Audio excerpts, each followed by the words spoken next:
termasuk salah satu marga habaib. Sama dengan marga bin Syahab, Al-Attas, Al-Hamid, Al-Idrus, dan lain sebagainya.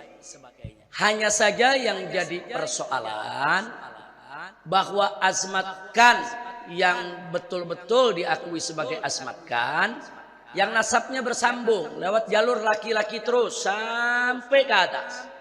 Nah, jadi nggak boleh ada nasab tahu-tahu Fulan bin Fulan bin Fulan, tahu-tahu di tangannya bin Fulanah perempuan. Habis perempuan baru binti Fulan lagi, baru nyambung. Itu nggak masuk. Jadi nasab itu kita garisnya garis anak lelaki. Nah, saya rasa jelas ya. Nah, ini yang jadi persoalan. Nah, jadi ada oknum-oknum mengaku sebagai Azmat Khan, tapi setelah diperiksa ternyata nasabnya dari garis nyainya, dari garis ibunya, dari garis neneknya. Itu nggak termasuk Azmat Khan. Azmat Khan itu harus betul-betul nasabnya bersambung ke datu-datunya lewat jalur laki sampai yaitu ke Sayyidatul Fatimah binti Rasulullah sallallahu alaihi wasallam. Nah, itu yang perlu kita sampaikan. Jadi artinya Azmat Khan ada yang asli kalau memang terbukti bersambung, ada juga yang diragukan bahkan tertolak kalau nggak bisa dibuktikan tersambung. Sama dengan bin Syahab. Bin Syahab memang keturunan Rasulullah, tapi tidak tiap orang yang ngaku bin Syahab pasti bin Syahab, kan belum tentu. Mesti dibuktikan betul gak dia bin Syahab. Nah, siapa bapaknya, siapa kakeknya, siapa datuknya, dilihat dulu, diperiksa. Kalau diperiksa itu ternyata nyambung, ya dia bisa jadi bin Syahab yang betul. Saya contohkan, ada satu dai di Sukabumi, dia ngaku bin Syahab, ternyata bukan. Nah, ternyata begitu diselidiki palsu, dia nggak pernah punya nasab bin Syahab. Nah, maka itu saya kirim beberapa saya punya murid jamaah untuk memberikan peringatan kepada yang bersangkutan. Ini kejadian 10 tahun yang lalu. Begitu, jangan sampai dia mengaku sebagai bin Syahab. Nah, ini yang perlu kita tegaskan. Jadi sekali lagi ya ikhwan, soal nasab, satu, man intasaba ila ghairi abihi fahuwa mal'un. Barang siapa yang menisbahkan yaitu dirinya keturunan bukan selain ayahnya, maka dia mal'un, dia dilaknat. Nah, yang kedua, hati-hati juga saudara. Barang siapa man ta'ana fi nasabi, barang siapa yang memfitnah nasab seseorang. Nasab seseorang udah benar tapi difitnah, bohong, saudara. Itu bisa kufrun, bisa yang menuduhnya memasuki jurang kekafiran. Na'udzubillah min dzalik. Jadi menolak nasab yang asli haram, mengaku-ngakui nasab yang palsu juga haram. Saya rasa jelas ya. Dan jadi pertanyaan Anda ini bukan hanya untuk Azmat Khan saja, untuk seluruh habaib harus jelas nasab. Nah, jadi kalau untuk Indonesia ini pencatatan yang resmi itu adanya di Robitoh Alawiyah. Ada pengakuan Robitoh Alawiyah, kami akui, nggak ada, kami nggak akui. Soal bisa jadi dia asli, itu hanya Allah yang tahu ya ikhwan. Sebab Robitoh Alawiyah itu dia menghukum menilai secara zahir. Anda siapa, dari mana, siapa ayahnya, diperiksa dulu 5-6 keturunan. Nah, setelah itu diperiksa dalam buku besar, buku induk. Nah, ada ditemukan berarti dia asli, bahwa dia memang bisa dibuktikan nasabnya. Tapi kalau tidak ditemukan, dua kemungkinan. Bisa dia itu maskuk, bukan tidak asli, bukan palsu, tapi maskuk, diragukan. Mau dibilang benar, nggak ada buktinya. Mau dibilang nggak benar, bisa jadi benar ya kawan. Itu namanya maskuk. Nah, kalau maskuk begini, kita tawakuf, jangan menghukum. Nah, ada lagi yang ketiga, mardud, yang nyata-nyata bohong, itu nasabnya kawan. Emang dia ngarang. Jadi dulu ada satu dai juga di daerah Parung. Pertama dia ngaku sebagai bin Syekh Abu Bakar, tahu-tahu berubah jadi Assegaf.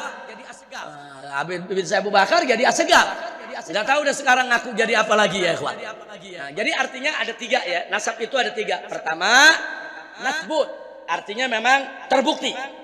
Muhaggab, terbukti kalau nasab itu benar. Yang kedua, maskuk, diragukan. Kalau yang terbukti wajib kita akui, wajib kita terima. Kalau yang maskuk, tawakuf, artinya tawakuf, abstain, jangan beri penilaian. Yang ketiga, mardud, wajib ditolak kalau mardud. Saya rasa jelas ya. Ini bukan hanya untuk Azmat Khan, untuk seluruh marga di kalangan habaib.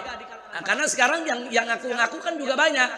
Hati-hati, yang ngaku-ngaku hati-hati. Mal'un, dilaknat di sisi Allah. Jadi Anda mau mulia nggak mesti ngaku-ngaku keturunan Nabi ya ikhwan. Enggak. Orang bisa mulia tanpa harus jadi keturunan Nabi alaihi salatu wassalam. Jadi inna akramakum indallahi atqakum. Siapa di antara Anda semua yang paling bertakwa, dia yang paling mulia. Jadi sekali lagi jangan untuk mengejar popularitas, kemuliaan, ngaku-ngaku keturunan Nabi. Justru bukan jadi mulia, jadi hina ya ikhwan. Tapi kalau dia nggak ngaku-ngaku keturunan Nabi, dia orang soleh, dia orang baik, dia orang yang manfaat di tengah masyarakat, dia mulia. Jadi kemuliaan itu bukan hanya milik keturunan Nabi. Yang bukan keturunan Nabi juga banyak orang-orang mulia karena mereka bertakwa kepada Allah. Itu satu yang saya mau ingatin. Kedua, saudara, soal keturunan Nabi ini nggak ada pendaftarannya. Emang ada di antara Anda di dalam perut daftar isi formulir? Saya mau jadi bin Sahak, bisa. Saya mau jadi orang Jawa, bisa. Saya mau jadi orang Sunda, bisa. Saya tanya, Anda sebelum lahir ada pendaftaran nggak? Anda jadi orang Sunda kehendak siapa? Anda jadi orang Jawa kehendak siapa? Anda jadi orang Arab kehendak siapa? Anda jadi keturunan Rasulullah kehendak siapa? Semua kehendak Allah. Habib Ali mungkin daftar mau jadi Alatas Habib Ali. Enggak ada. Habib Zaki ada daftar jadi Ala Idrus. Enggak ada ya ikhwan. Dan kami para habaib yang merupakan keturunan Rasulullah SAW, di satu sisi itu memang nikmat yang harus disyukuri. Tapi pada saat yang sama itu amanat yang berat, saudara. Hati-hati, dalam surat Al-Ahzab Allah ingatkan tentang para istri Nabi. Kalau mereka berbuat dosa, dosanya double. Kalau mereka melakukan kebaikan, pahalanya double. Itu istri Nabi, saudara. Kenapa? Karena para istri Nabi tadi punya kewajiban untuk menjaga nama baik Nabi alaihi salatu wassalam. Makanya kalau mereka berbuat baik, pahalanya double. Satu, pahala untuk kebaikannya. Satu lagi, pahala karena dia menjaga nama baik suaminya, yaitu Nabi Muhammad Sallallahu Alaihi Wasallam. Begitu juga kalau berbuat dosa. Baca surat Al-Ahzab, saudara. Allah ingatkan, istri-istri Nabi berbuat dosa, double dosanya, saudara. Satu, dosa untuk kesalahan yang dilakukan. Satu lagi, dosa karena sudah merusak nama baik Nabi kita Muhammad Sallallahu Alaihi Wasallam. Walaupun nama baik Nabi nggak pernah bisa dirusak oleh siapapun, saudara. Alhamdulillah. Nah begitu juga akhirnya para ulama mengkiaskan dari itu, mengatakan kalau istri Nabi saja yang nggak ada hubungan darah, saudara, punya amanat yang begitu berat, apalagi dzurriyyahnya yang punya hubungan darah, saudara. Maka itu dzurriyyah Nabi ini di satu sisi nikmat, dia mesti syukuri kepada Allah. Tapi di sisi lain amanat yang berat.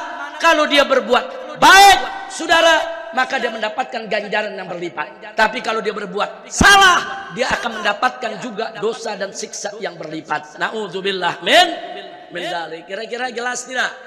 Jadi keturunan Nabi bukan buat bangga-banggaan, buat sok-sokan, buat menghina daripada nasab yang lain. Enggak, saudara. Syukuri menjadi keturunan Nabi dan jaga amanah, jadi suri tauladan buat umat, jaga nama baik Nabi Muhammad Sallallahu Alaihi Wasallam.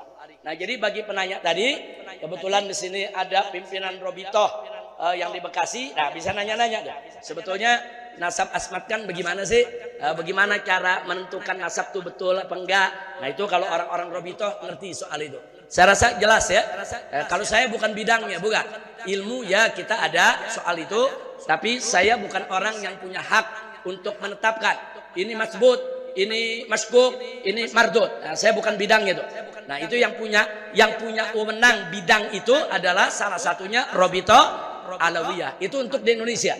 Nanti di Afrika ada juga seperti Robito. Di India aja juga seperti Robito. Jadi para ulama baik habaib maupun bukan habaib sejak lama bekerja sama untuk menjaga kemurnian daripada nasab para keturunan Nabi Muhammad Sallallahu Alaihi Wasallam.